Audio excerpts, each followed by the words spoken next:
일타강사 함께하는 경제이탈법. 코스피 지수가 3,000선을 넘어서면서 국내 증시에 대한 기대감이 커지고 있습니다. 오늘은 우리가 이런 상황에서 어떤 전략을 세워야 하는지 이분과 함께 짚어보겠습니다. 존리 대표님이십니다. 대표님 어서 오세요. 네, 안녕하세요. 네, 대표님. 근황 먼저 여쭤보겠습니다. 대표님을 사칭하는 콘텐츠, 밴드, 카카오톡 광고 너무 많더라고요. 대표님도 보신 적 있으시죠? 그렇죠. 그리고 저한테 연락하시는 분도 있고 속상하죠. 근데 너무나 많이 생기기도 하니까 아무리 막으려고 해도 그래서 제 유튜브 채널로 절대 속지 말아라 그렇게 하고 있는데 역시 한국이 금융교육이 필요하구나 생각이 들었어요. 금융교육이. 네.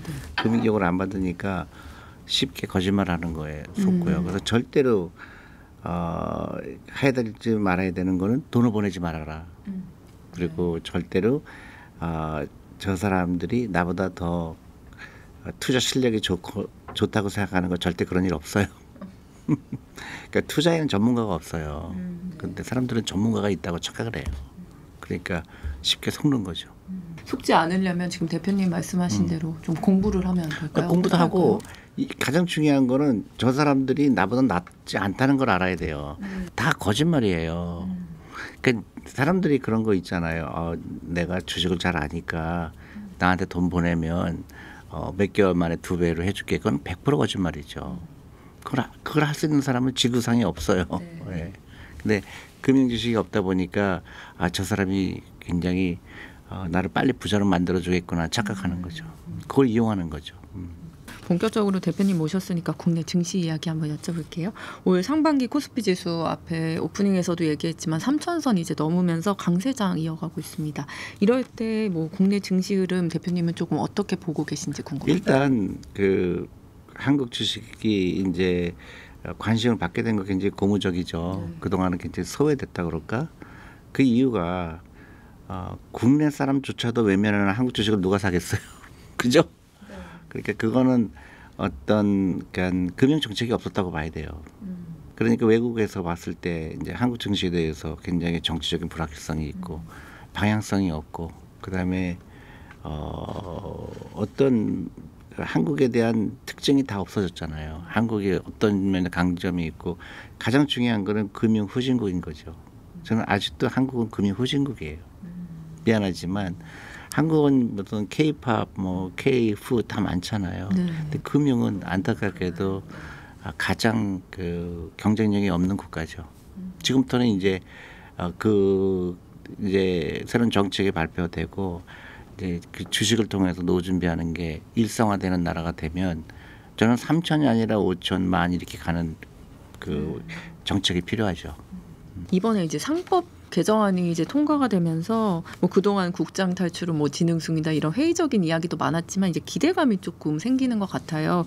코리아 디스카운트 해소에 좀 기여를 좀 할 것으로 보세요? 도움이 되죠. 도움이 되는데 그 전부는 아니죠. 그거는 아주 시작이에요. 그럼 사람들이 그거 되면은 엄청나게 되는데 근본적으로 사람의 인식이 변하지 않았는데 법이 하나 추가된다고 그래서 그게 큰 의미는 없는데 일단은 굉장히 좋은 방향은 맞아요. 근데 그게 전부는 아니다. 그렇게 말씀드리고 싶어요. 배당소득세를 이제 줄여가지고 기업 배당을 좀 확대하려고 배당소득 분리과세 이런 것도 논의 중이라고 하더라고요. 그건 너무 좋죠. 이게 배당소득 분리하는 장기 투자 관점에 그럼 좀 긍정적일까요? 그러니까 어떤 세법적으로 배당을 많이 받으면 세금을 많이 내야 되는 거에서 이제 벗어날 수가 있거든요. 자본소득에 대해서 그거는 굉장히 의미가 있다고 봐요. 그러니까 고소득층이건 저소득층이건 그런 배당에 대한 소득이 분리된다는 거는 굉장히 주식 투자를 좀 더 매력적으로 보일 수가 있죠. 그러니까 부동산에 투자하는 거와 주식에 투자하는 걸 비교했을 때 세법적으로 계속 주식이 더 유리하게 되는 것 중에 하나라고 보거든요. 부동산보다 낫구나. 이렇게. 그렇죠. 이제 그게 굉장히 중요하죠. 그러니까 센티멘트도 굉장히 중요해요. 근데 센티멘트가 좋은 방향으로 하고 있죠. 네. 여러모로 좀 긍정적인 걸로 그렇죠. 보고 계시네요.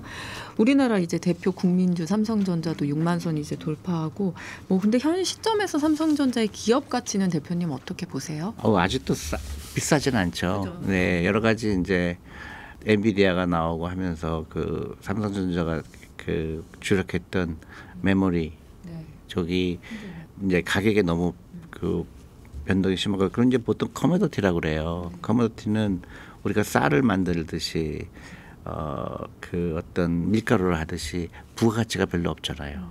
근데 그걸 여태까지는 무조건 싸게 만드는 거, 그다음에 마켓 시어가 중요했는데 이제 세상이 변한 거죠. 근데 삼성도 적응해야 될 거라고 보고요. 이제 1등이 중요한 게 아니고 누가 더 돈을 많이 버느냐, 내가 매출은 좀 작더라도 이익이 누가 더 많으냐, 이제 그런 방향으로 가야 되죠. 삼성전자가 그렇지만 그동안 갖고 있던 그런 그 노하우가 많기 때문에 그렇게 갑자기 뭐 그 1위 회사로 전락하고 그런 건 없을 거예요. 근데 이제 세상이 너무 빨리 변하기 때문에 이제 정신을 차려야 되죠. 그러니까 기업 문화도 바뀌어야 돼요. 그러니까 소품종 대량 생산해서 막 장치 산업하던 시대는 끝났어요. 반도체 섹터주로 같이 묶이는 게 사실 삼성이랑 하이닉스잖아요. 하이닉스는 사실 HBM에서 좀 실적을 거두면서 지금 요즘에 계속 상승장에 있었는데 현 시점에서 하나만 이제 내가 꾸준히 투자하고 싶다. 그러면 삼성이랑 하이닉스 중에 어떤 걸 좀 아니 왜 하나만 택해요? 두 개 다 해도 되고. 그럼요. 그러니까 다른 질문 하시겠지만 우리는 너무 그 집중 투자를 하려고 그래요. 그 분산 투자해야 되는데 그러니까 주식 투자하면은 무조건 난 삼성 해야 되고 그거는 아니고 이제 골고루 하고 그다음에 굳이 주식을 투자 안 하더라도 그런 ETF로 산다든가 그게 훨씬 더 효과적이죠. 그럼 AI 시대를 맞아서 뭐 제2의 삼성전자로 대표님이 눈여겨보시는 기업 있어요? 예, 그런 거는 없고요. 근데 제가 볼 때 AI는 한 큰 우리 옛날에 인터넷이 나왔을 때처럼 AI가 굉장히 큰 패러다임을 변화하는 거는 맞을 것 같다는 생각을 하고요.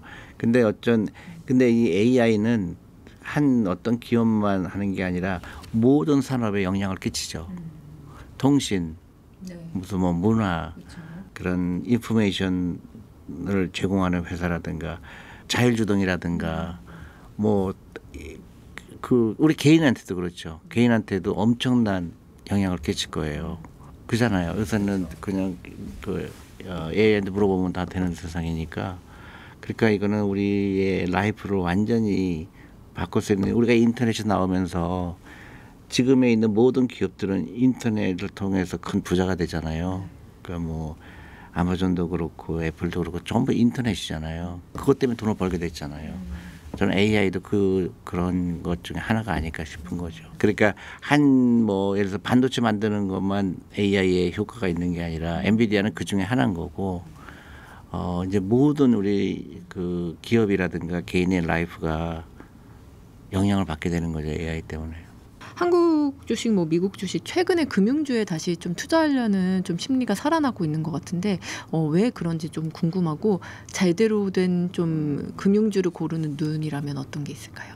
한국 같은 경우는 이제 특히 이제 요새 그 증권회사 주식이 많이 올랐잖아요. 그러니까 앞으로 한국 주식시장이 굉장히 화랑이 될 것 같다. 그러니까 거래량도 많아지게 되고 그러면 증권회사 이익도 많이 늘어나지 않을까. 이제 이런 심리가 있는 것 같고요. 이제 이런 금융이라든가 이런 데에 투자를 하고 싶으면 배당이 굉장히 중요하고요. 배당을 많이 해줄 건지. 그 다음에 아마 1등 선두주자는 계속 잘 될 거라고 봐요. 특히 한국의 금융회사들의 가장 큰 미래의 큰 분야가 아마 퇴직연금일 거예요. 퇴직연금이 몇백조의 시장이거든요. 그게 굉장히 큰 그 소득의 원천이 되지 않을까 싶어요. 근데 포트폴리오를 좀 다변화하고 싶은 사람들은 말씀드린 대로 뭐 반도체 섹터도 가지고 있고 방산도 가지고 있고 막 이렇게 넓게 그렇죠. 고루 갖고 그러니까 계신 분들 계시잖아요. 그렇죠. 근데 돈이 많으면 내가 한 뭐 20개 종목을 갖고 있는다든가 하면 되는데 대부분의 사람들은 그렇지 못하잖아요. 오늘 내가 10,000원 투자하고 싶은데 어떻게 투자해야 될까? 그럴 때는 ETF가 제일 좋죠. 코스피 200이라든가 뭐 이게 제일 좋은 방법이에요. 예. 그다음에 연금저축 펀드로 처음엔 투자하는 게 좋죠. 그게 세금 효과가 있고 네. 강제성이 있기 때문에 예. 그래서 기업을 보는 게 중요해요. 그 시장을 보지 말고 기업을 봐라. 예. 아, 그러면 대표님이 기업을 고르는 뭐 눈이랄까 그런 것. 눈이라는 거 별거 없어요. 그러니까 첫 번째로 내가 그 기업을 갖고 싶으냐. 그런 거 많잖아요. 우리가 지나가다가 어떤 물건을 갖고 싶듯이 이 기업에 내가 주인이 된다면 얼마나 좋을까. 거기서 출발하면 훨씬 더 투자가 재밌죠. 근데 가격을 보게 되면 힘들죠. 아, 저게 5만 원인데 4만 원 되면 사야지. 6만 원 되면 팔아야지. 그건 그때부터는 투자가 아니라 투기로 변하는 거거든요. 그럼 대표님은 약간 관심사에 따라서 내가 그럼요. 투자를 하는 게 낫다. 그렇죠. 어떤 섹터를 막 그렇게 따라가지 마라 그렇죠. 이런 얘기신 거죠? 그렇죠. 그러니까 예를 들어서 나는 방산주가 하나도 없어요. 근데 보니까 방산주만 올랐어요. 상관없어요. 나는 5년, 10년 후가 중요한데. 그 주식 투자하는 사람들은 아직도 그 20% 버는 거, 30% 버는 거를 투자의 목적이라고 착각을 해요. 그게 아니라 시간을 투자하는 거거든요. 올해 이제 한국 증시가 사실 MSCI 요 선진 시장에 진입할 것이란 기대감이 컸는데 보니까 여전히 신흥 시장으로 머물면서 불발됐더라고요. 대표님은 선진 시장에 이제 편입되지 않은 게 오히려 더 잘 된 일이다 이렇게도 얘기를 해주셨는데. 그거는 이제 두 가지인데요. 하나는 선진국 시장에 아직 못 들어가요. 우리는 너무 잘못 알고 있어요. 그러니까 MSCI는 그 한국을 미워하고 그래서가 아니라 현재로서는 한국을 넣을 수가 없어요. 근데 국내 신문에서는 불발됐다고 그러는데 그 불발대가 아니라 원래 못 들어가요. 근데 저는 거꾸로 들어가면 큰일 나는데 그렇게 생각을 한 거예요. 근데 미디어에서 너무 그냥 막 MSCI 들어가면 뭐 좋은 것처럼 얘기하는데 너무 단순하게 생각하는구나. 왜냐하면 시장은 세계에서 이제 크게 세 가지로 나눠져요. 선진국 시장이 있고 디벨롭드 마켓이라고 그러죠. 근데 이머징 마켓이라는 거, 그러니 신예. 그다음에 이제 프론티어 마켓이라고 있죠. 이제 베트남 같은 나라. 근데 한국은 그 중간이죠. 이머징 마켓에 있는데 이머징 마켓에 있는 나라들이 이제 중국, 한국, 타이완 이런 나라들이죠. 근데 중국은 한 35%가 인덱스가 차지해요. 이머징 마켓에. 한국은 한 15%에다가 계속 내려가고 있어요. 중요도가 떨어지고 있어요. 그리고 대만도 한 13% 될 거예요. 그 인덱스에 차지하는 비중이. 그러면 우리가 그 선진국 시장에 들어가게 되면 한국은 이제 이머징 마켓에서 빠지게 돼요. 그렇게 사람들은 이머징 마켓에서 빠지지만 디벨롭드 마켓에 가면 더 큰 규모가 들어오겠지 하는 건데 천만의 말씀이죠. 이머징 마켓에 있는 투자하는 펀드들은 한국을 다 팔아야 돼요. 100% 팔아야 돼요. 그러니까 우리가 한국에 그동안 투자했던 거 다 팔아야 되거든요. 그러면 이제 선진국 시장 펀드가 한국에 들어와야 되잖아요. 안 들어와요. 못 들어와요. 이거랑 마찬가지 비행장이 있는데 우리는 활주로가 이렇게 낮은데 거기서 계속 그 치사치게 내리기를 바라는 거랑 똑같은 거예요. 그럼 한국의 선진국 시장에 인덱스 몇 퍼센트 될 것 같아요? 1%, 2% 되겠죠. 그럼 1%, 2%밖에 되지 않는데 외국에 있는 큰 기관 펀드들이 한국에 투자할 이유가 없어요. 왜냐하면 너무 작거든요. 그러니까 삼성전자, 뭐 현대자동차도 작아요. 투자할 기업이 한 10개밖에 안 돼요. 그러면 나머지 1900개 회사들은 외국 자본이 들어올 방법이 없어요. 그러니까 유일하게 들어오는 거는 헤지 펀드들이죠. 그러니까 인덱스와 상관없이 투자하는 그런 펀드. 근데 굉장히 조심해야 되죠. 그러니까 우리가 선진국 시장에 못 들어가서 우리가 잘못된 게 아니에요. 지금 상황에서 그렇죠. 잘못된 게 아닌데 우리는 실패했다고 얘기를 해요. 그 실패한 게 아니라 현실적인 거죠. 그럼 뭐 앞으로 한 뭐 몇 년 뒤쯤에 들어가면 그때는 좀 안정적일까요? 아니 근데 이제 선진국 시장에 가려고 하면 조건이 있어요. 예를 들어서 그 외국 자본과 국내 자본의 철저한 그 차별이 없어야 돼요. 그 돈 들어가고 나가는 게 완전 자율화돼야 되고, 그 다음에 그런 또 기업 지배 구조도 중요하고, 그 다음에 법적인 것도 필요하죠. 법적으로 그 투자가를 정말 보호하고 있는지. 그런 진짜 그런 게 선진국이 대한선진국 시장이 되는 거예요. 그러니까 이머징 마켓이라는 거는 그 중간 단계죠. 그러니까 제가 아까 얘기했듯이 한국이 진정한 선진국이 되기 위해서는 금융 산업이 발달해야 되는데 우리 금융 문명국가예요, 한국은. 네.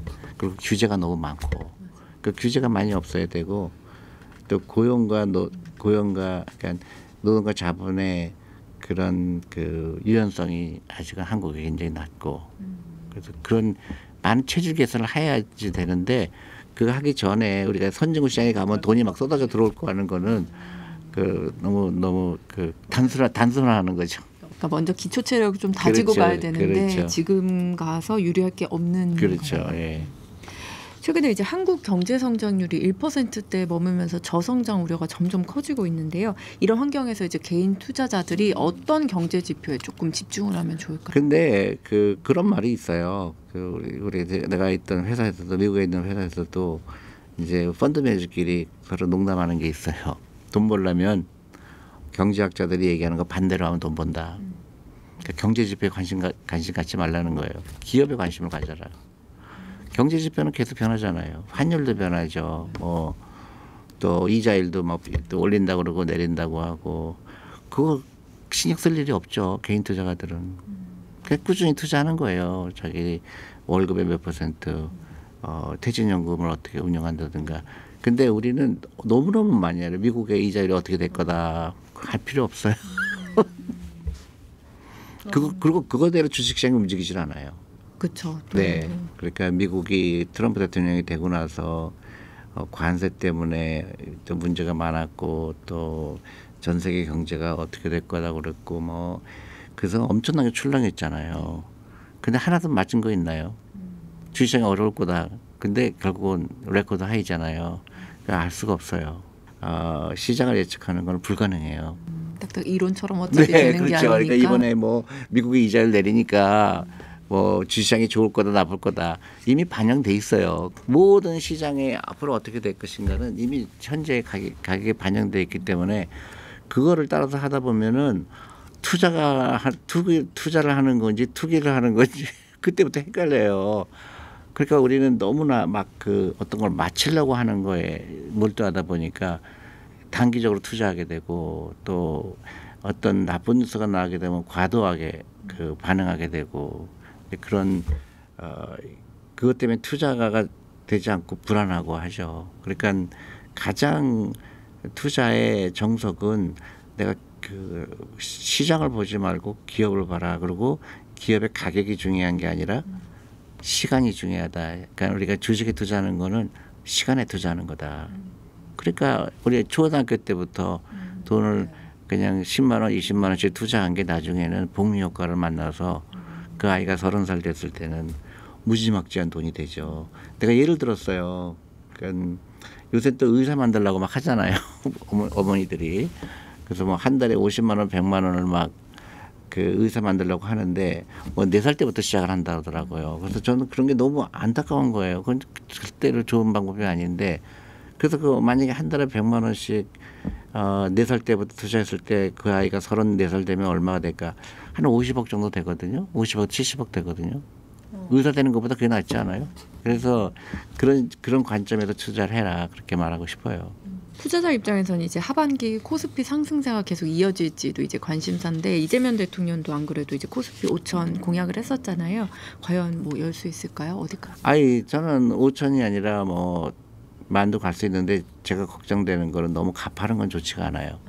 그러니까 예를 들어서 이미 올해 들어와서 20%가 넘은 거잖아요.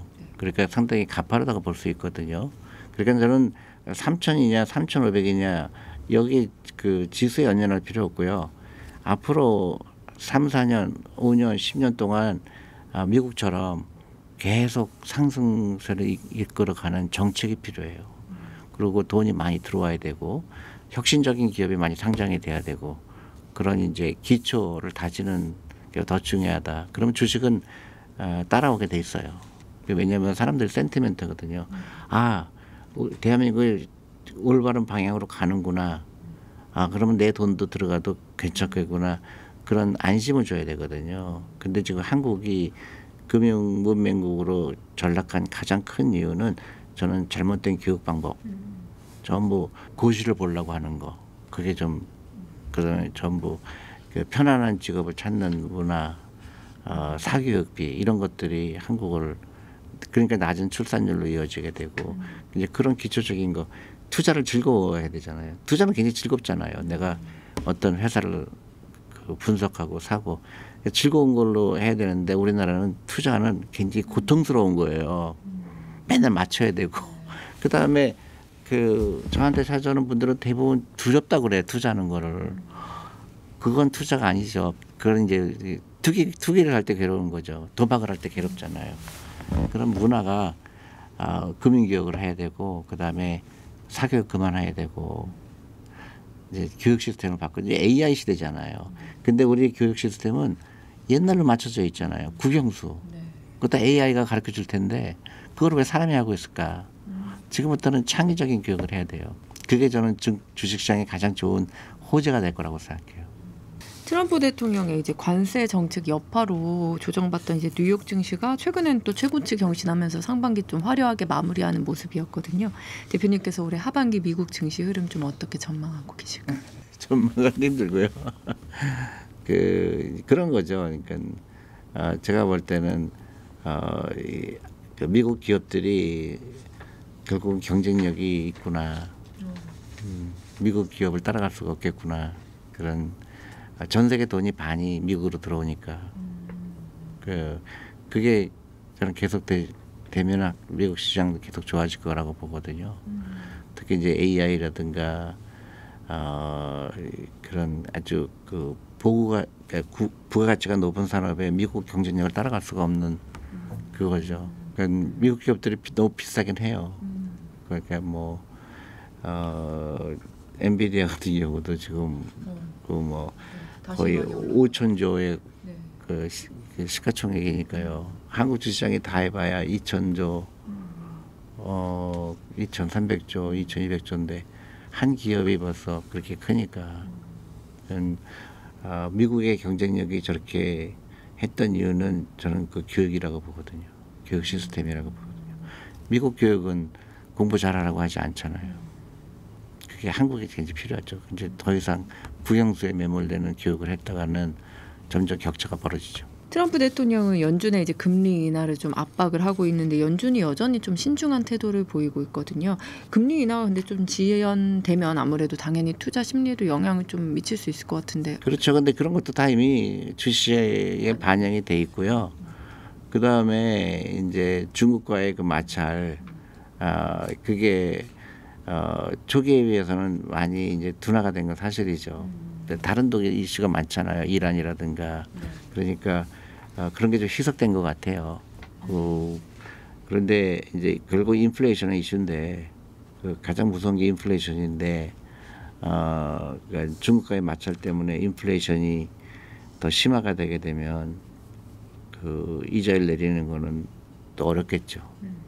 그러니까 주저주저 하는 거죠. 근데 이제 미국이 되게 재밌죠. 대통령이 그렇게 내리라고 해도 안 내리잖아요. 그러니까 독립성이죠. 중앙은행에. 예. 근데 항상 그걸 알려고 노력하죠. 근데 제 생각으로 저는 이제 투자하는 입장에서는 중요하지 않다. 그럼 뭐 고려할 변수라도 있을까요? 내가 고려한다고 달라질 게 없거든요. 나는 어떤 기업을 좋아하고 어떤 기업을 싫어하고 그게 중요하지.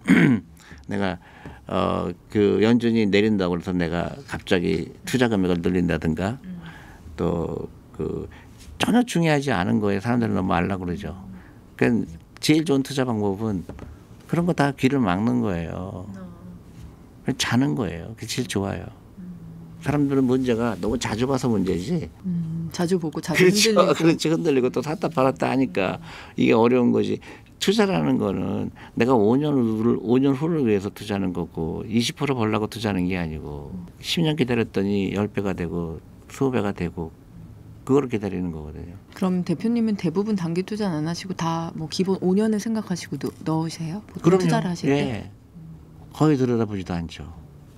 그럼 지금 그래도 엔비디아 좀 들어가고 싶은 사람들한테 들어가는 거 추천하세요? 그러니까, 기업으로서는 저는 가치가 아니요. 있다고 그러니까, 보는데. 그러니까 결정을 할 때 제가 한마디 꼭 얘기하고 싶은 거는요. 이 타이밍 더 마켓이라고 그러거든요. 네. 타이밍을 맞추는 거거든요. 엔비디아 지금 들어가는 게 나을까? 좀 빠진 데면 들어갈까? 네. 그거는 아마추어 중에 아마추어예요. 타이밍을 못 맞춰요. 좋으면 사고 안 좋으면 안 사는 거예요. 그게 중요한 거예요. 내가 이 기업을 사고 싶냐? 밸류에이션이 어떠냐? 퍼가 어떠냐? 근데 앞으로 이 회사는 엄청나게 될 거다. 그럼 사는 거예요. 근데 제가 틀릴 수도 있잖아요. 제가 분석하는 게. 근데 그걸 아는 사람이 이 세상에 전 한 명도 없어요. 전문가여도 아니 이 세상에 아는 사람이 다 한 명도 없어요. 근데 다 사람들 안다고 교만한 거예요. 그건 교만이에요.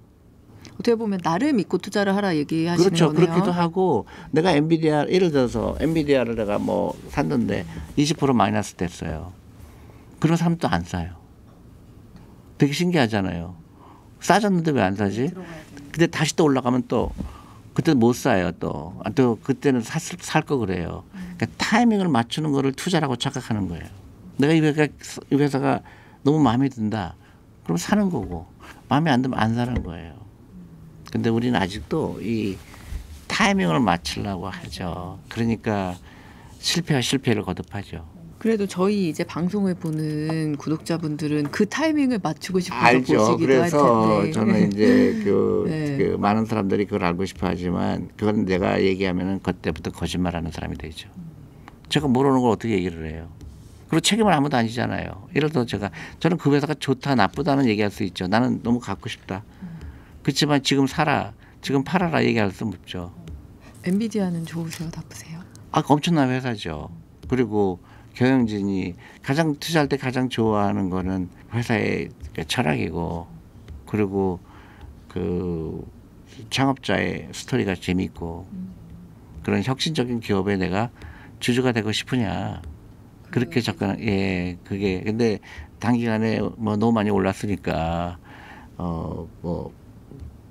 걱정이 될 수는 있겠지만 그러니까 내가 이거를 뭐 20% 마이너스 된다면 살래, 20% 플러스 된다면 살래. 그때부터는 힘들어지죠. 전반적으로 가격이 비싸냐 싸냐를 그 나름대로 판단을 해야 되겠죠. 그걸 타이밍을 맞추는 게 아니고 내가 회사 너무 비싸다. 자 좋은데 너무 비싸요. 근데 안 살래. 근데 어느 때 보니까 너무 싸졌어요. 그럼 다시 한번 보자. 괜찮다 지금 가격은. 그때 사는 거예요. 근데 지금 살까 아니면 한 일주일에 더 내려간 다음에 살까 그거는 그때부터는 이제 아마추어 투자가죠. 팔란티어나 뭐 이런 AI 소프트웨어 기업들도 최근에 관심이 정말 모아지고 있는데 대표님께서는 이 기업은 어떻게 보세요? 아유 근데 너무 비싸요. 마찬가지로 좋은데 퍼가 뭐 너무 살벌하게 비싸기 때문에 저 같으면은 한국 기업 싼 게 너무 많은데 그렇게까지 따라다닐 필요 없다고 생각해요. 예를 들어서 한국의 같은 회사인데 한국에 상장돼 있다는 이유 하나만으로 가격이 너무 싼 거예요. 네. 근데 이제 그거는 여러 가지 이유가 있겠지만은 그게 이제 제 자리를 찾아가는 그 단계가 아닌가 싶어요. 한국이 그동안 너무 말도 안 되게 싼 거예요.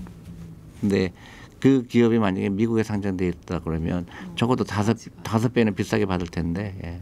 트럼프와의 좀 갈등 때문인지 테슬라가 많이 흔들리더라고요. 뭐 이 시점에서 투자자로서 뭐 테슬라 기업 가치를 테슬라의 진정한 그 미래는 그 트럼프에 달려 있는 게 아니고 중국에 달려 있다고 봐요. 중국의 경쟁을 어떻게 이기느냐가 중요한 것 같아요. 이미 그 BYD가 매출액만으로 앞섰잖아요. 그리고 중국은 큰 내수가 있거든요. 그게 더 큰 챌린지가 되지 않을까. 그러니까 일론 머스크도 이제는 회사 일에 관심을 가져야죠. 너무 회사 외적인 걸 하다 보니까 저는 장기적으로 봤을 때 테슬라를 좋아하긴 하지만 이 진짜 챌린지는 트럼프가 아니다. 중국과의 경쟁이라고 저는 그렇게 생각해요.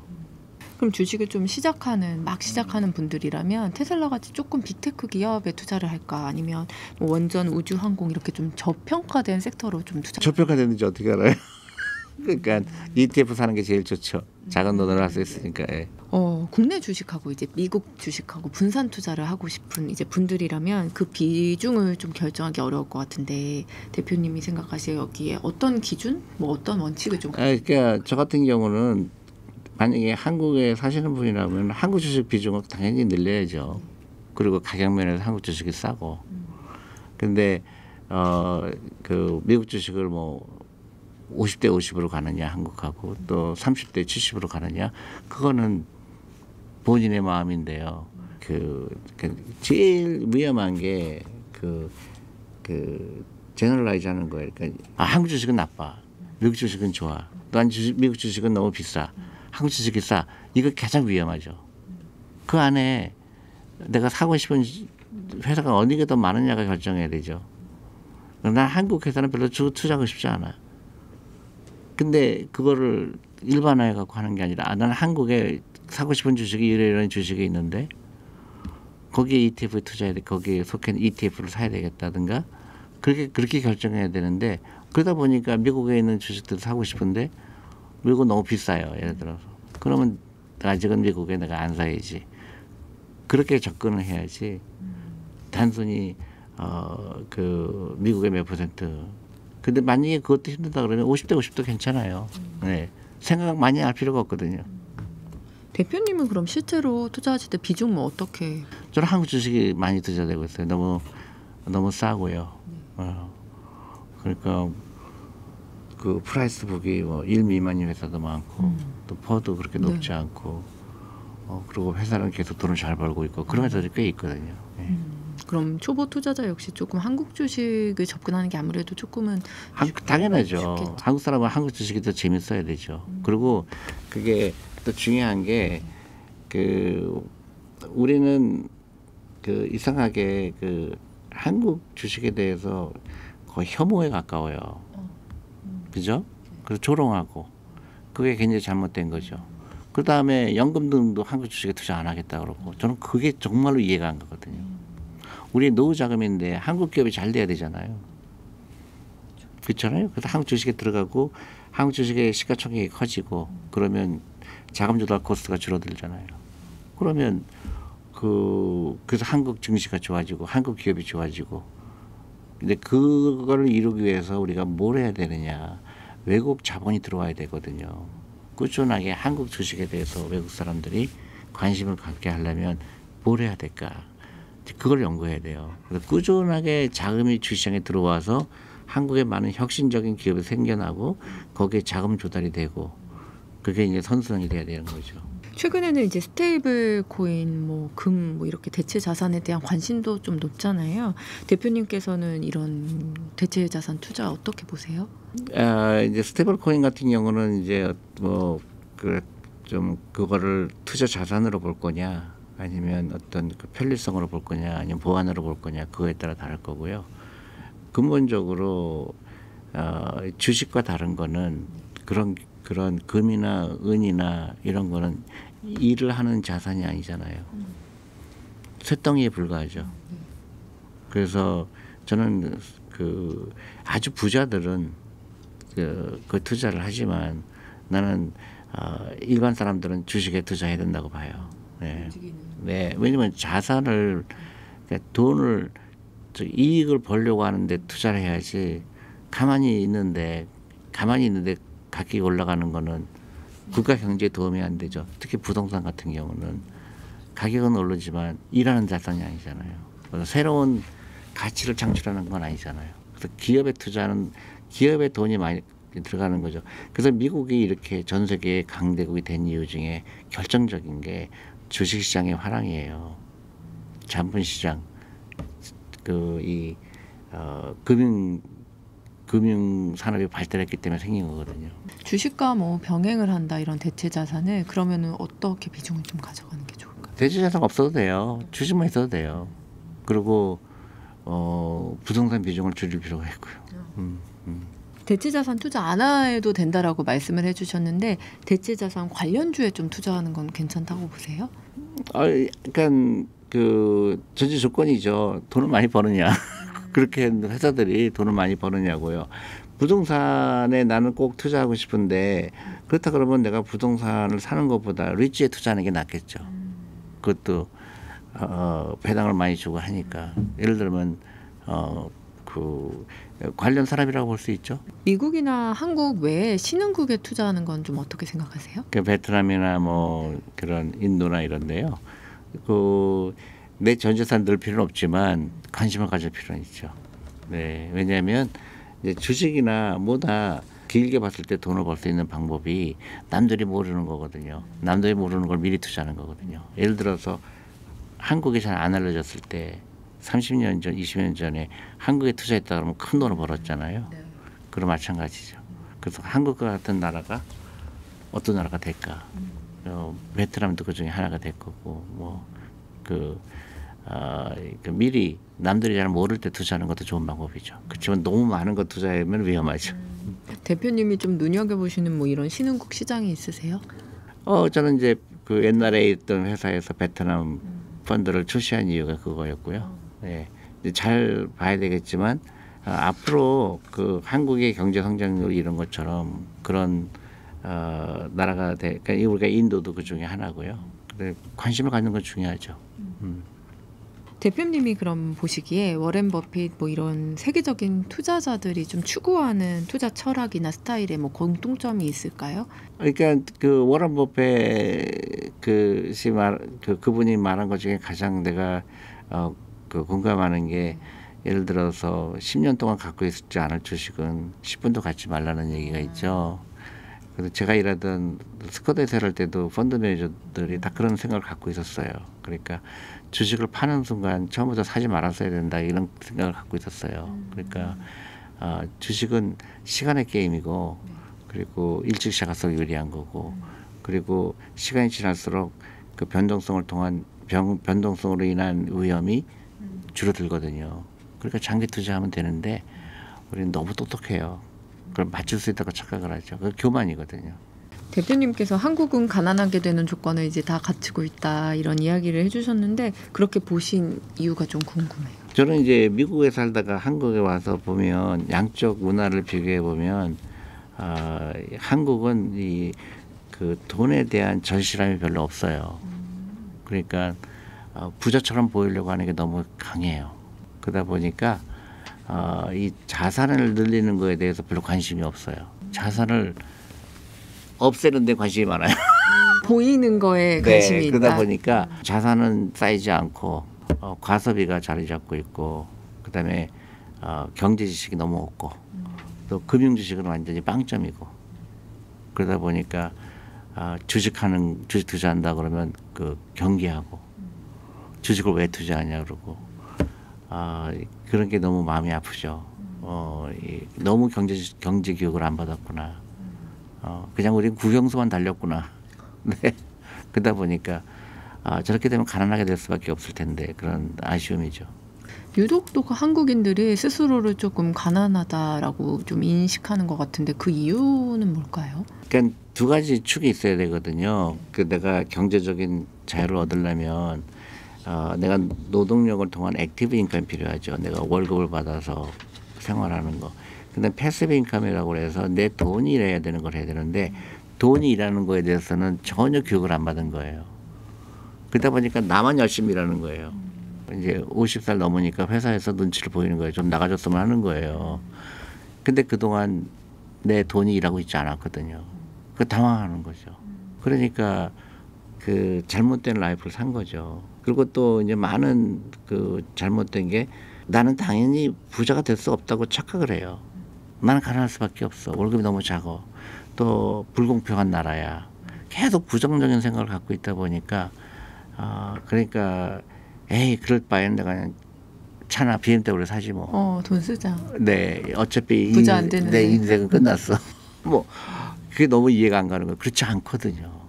라이프 스타일을 조금만 바꾸면 누구나 다 건강한 노후 준비를 할 수가 있는데 그러니까 제가 가난할 수 있는 건 다 갖고 있다. 부정적인 생각. 돈이 일하게 하는 걸 두려워하는 사람. 그다음에 국영수만 하면 부자가 될 거로 착각하는 거 다 갖고 있는 거예요. 다 부자가 되는 거 관계가 없는 거잖아요. 부자가 되려면 어떻게 해요? 돈을 모아야 되고 투자해야 되고 아껴야 되고 근데 그런 거를 아무도 안 해요. 계속 부정해. 그러고 전부 집만 살려고 그러고. 근데 저는 말씀하신 것 중에 집에 대한 게 좀 큰 것 같아요. 요즘에 그렇게 부정적인 생각을 젊은 사람들이 하는 이유 중에 하나가 그러니까요. 집값이 너무 높으니까. 아니요. 그러니까 내가 집이 왜 필요할까? 아무도 의문을 제기하지 않았죠. 집이 필요 없는데 왜 집을 살라고 그럴까? 저는 그것부터 집이 월세가 있는데 훨씬 더 편하고 근데 왜 집을 살라고 그러지? 거기서부터 근본적인 저하고 생각이 틀린 거예요. 집을 저거 30억짜리를 왜 사지? 사면 더 이제 투자 가치가 높다고 생각해요. 그러니까 그게 금융무명이죠. 가치를 따질지 모르는 거죠. 20억짜리 사면 30억 무조건 된다는 거 그거는 정말로 위험한 생각이죠. 일본이 그래서 망한 거예요.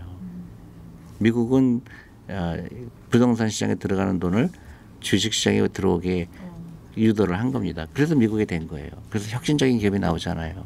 구글도 미국이죠. 엔비디아도 미국이죠. 애플도 미국이죠. 전부 미국이에요. 간혹가다 유럽 회사 하나 있고 일본에서는 거의 이제 끝났고 한국도 삼성전자 몇 개밖에 없죠.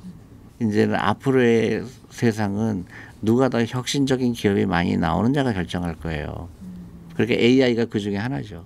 근데 사실은 그게 굉장히 한국한테 기회도 되죠. 왜냐하면 같은 선상에 투자 그렇잖아요. 뭐 AI가 어느 나라가 미국에 앞서긴 했지만 누구나 다 출발선에 갔잖아요. 그러니까 성공 가능성이 있어요. 근데 결정적으로 한국이 교체될 거는 교육 시스템이에요. 국영수 학원에 가는 아이들은 절대로 그런 혁신적인 마인드가 안 나오죠. 전부 의사만 되고 싶은 나라, 전부 변호사만 되고 싶은 나라에서는 안타깝게도 미래가 기다리지 않죠. 우리 엄마들이 바뀌어야 돼요. 대표님이 그럼 생각하시는 진짜 부자 기준 어떻게 갖고 계세요? 그러니까 돈에 대한 긍정적인 생각 갖는 사람, 그 다음에 돈으로부터 자유로운 사람. 돈이 많으니까, 돈이 충분하니까 내가 비굴할 필요 없잖아요. 자유롭잖아요. 내가 여행 가고 또 너그러 올 수 있잖아요. 그게 부자죠. 근데 돈에 쫓기는 사람들은 어떤 사람들이죠? 준비를 안 하는 사람, 돈에 대해서 이해를 못 하는 사람, 돈을 함부로 쓰는 사람들. 그런 사람들은 부자가 아니겠죠.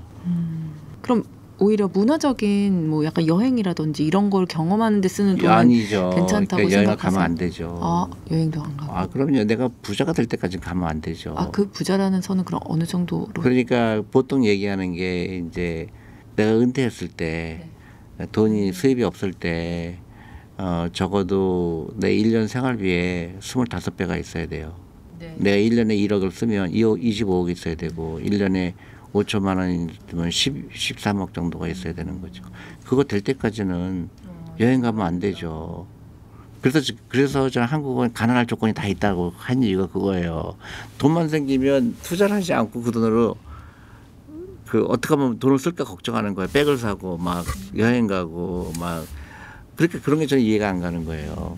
근데 또 간혹 그 시점에만 할 수 있는 뭐 예를 들어 어릴 때 애가 어릴 때 이제 경험 금융문맹인 사람들이 그런 얘기하죠. 예, 당연하죠. 그때도 일단 모으는 게 우선이 돼야 당연하죠. 미국에 있으면 그 맨하탄에 사는 사람들 보면 자기 차 다 없어요. 여행 못 갑니다. 여행 못 가요.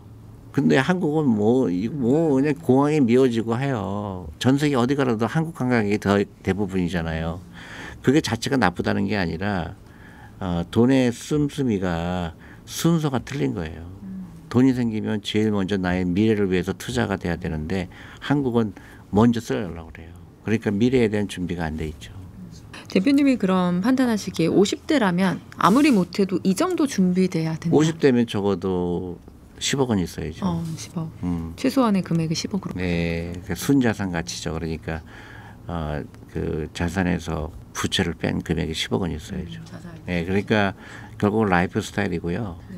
그리고 주식은 반드시 해야 되고, 그리고 주위에 리딩방이나 너무나 단기적인 거에는 귀를 그리고 관심 없어도 돼요. 경제 이런 거는 관심 없어도 돼요. 그러니까 미국의 이자율 올리고 뭐 연준이 어떻고 한국 사람이 제일 똑똑해요. 미국 사람도 잘 몰라요. 뭐 연준이 이번에 3번 올릴 거다, 4번 올릴 거다, 2번 내릴 거다 하나도 중요하지 않아요.